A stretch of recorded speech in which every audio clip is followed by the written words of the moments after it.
쌤 말씀 들어보니까 지금 수출 전망이 좋지 않으면 우리 경제 전반이 조금 분위기도 안 좋고 다운그레이드 될 수 있다는 말씀이잖아요. 그러면 이 대체 이 부족한 부분은 어디서 좀 메워야 되는 걸까요? 바로 대외가 있으면 내수가 있겠죠. 우리가 수출이 안 되면 이제 내수에서 뭔가 잘 꾸려나가야 된다. 내수가 근데 내수도 안 좋던데. 한국 내수 내수가 시장. 그래서 안 좋아요. 워낙 잘하실 것 같은데.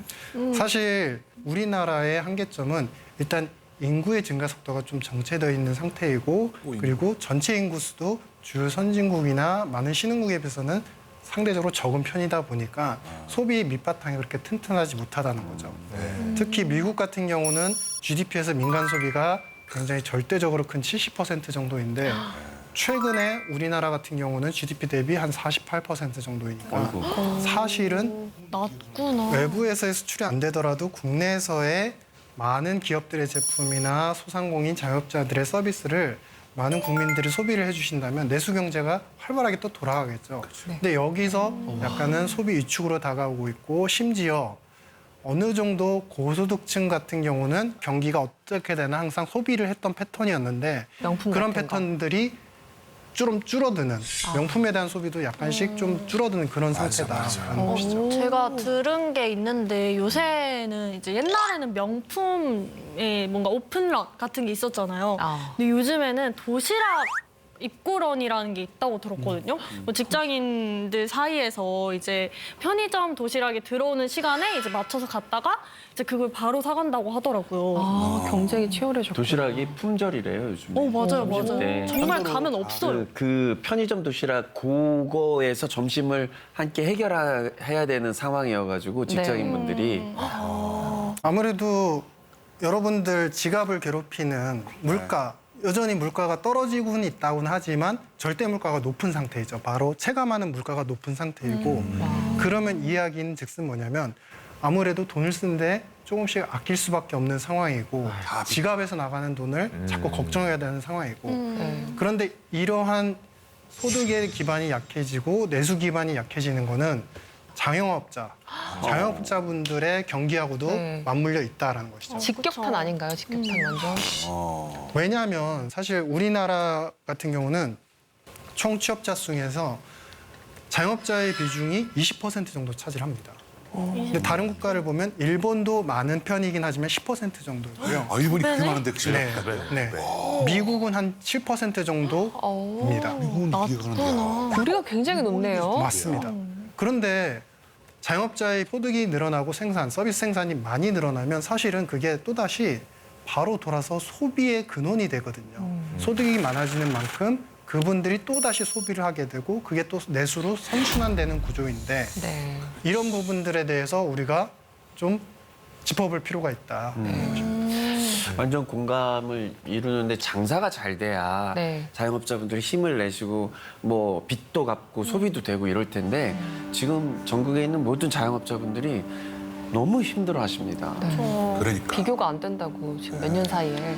아무래도 그동안에 우리가 대표적으로 과거에 생각했던 골목 상권, 브랜드 예를 들면 장충동 족발집, 그다음에 신당동 떡볶이 다 아시죠, 여러분? 네. 근데 이런 부분들이 유명세에 비해서는 오히려 직격탄을 좀 맞고 있는 상태입니다. 왜냐하면 음식의 값과 품질이 큰 차이가 없으면 편리하게 집에서 소비를 할 수 있고 먹을 수 있는 그런 배달 문화가 많이 생기면서 지역 쪽에 대한 브랜드 경쟁력이 좀 떨어지는 상태인 것이고요.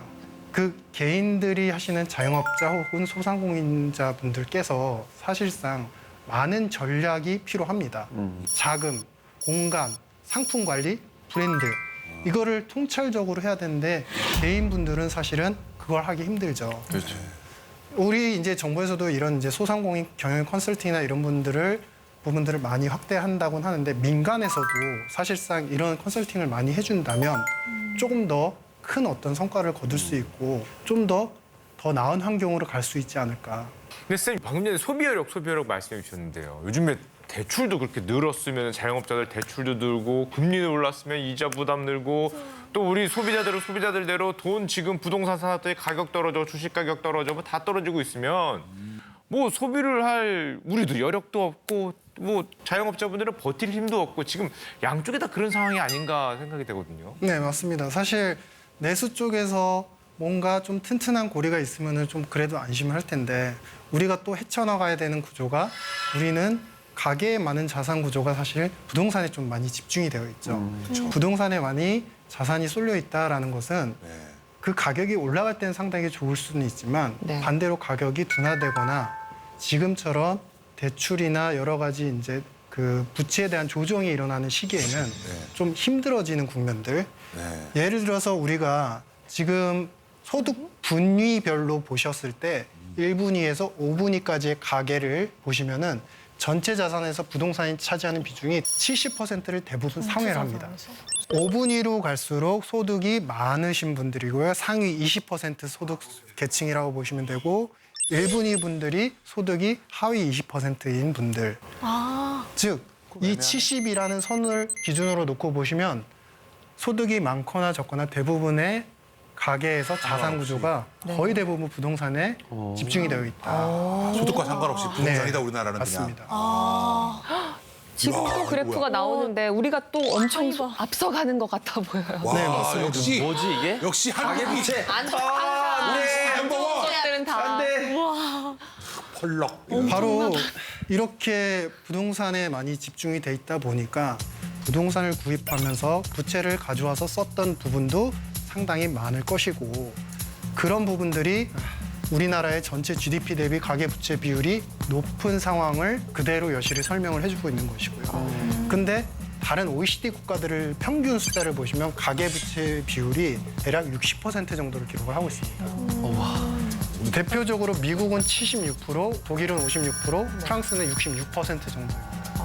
즉 선진국들은 가계가 부채에 대한 부담을 아주 많이 지진 않고 어느 정도 조정이 이루어지고 있는 상태인데 우리는 100을 이미 상회한 상태에서 자기 재산보다 규모 자체가 1,800조 원 정도 기록하고 있습니다. 이야. 전체가요? 네.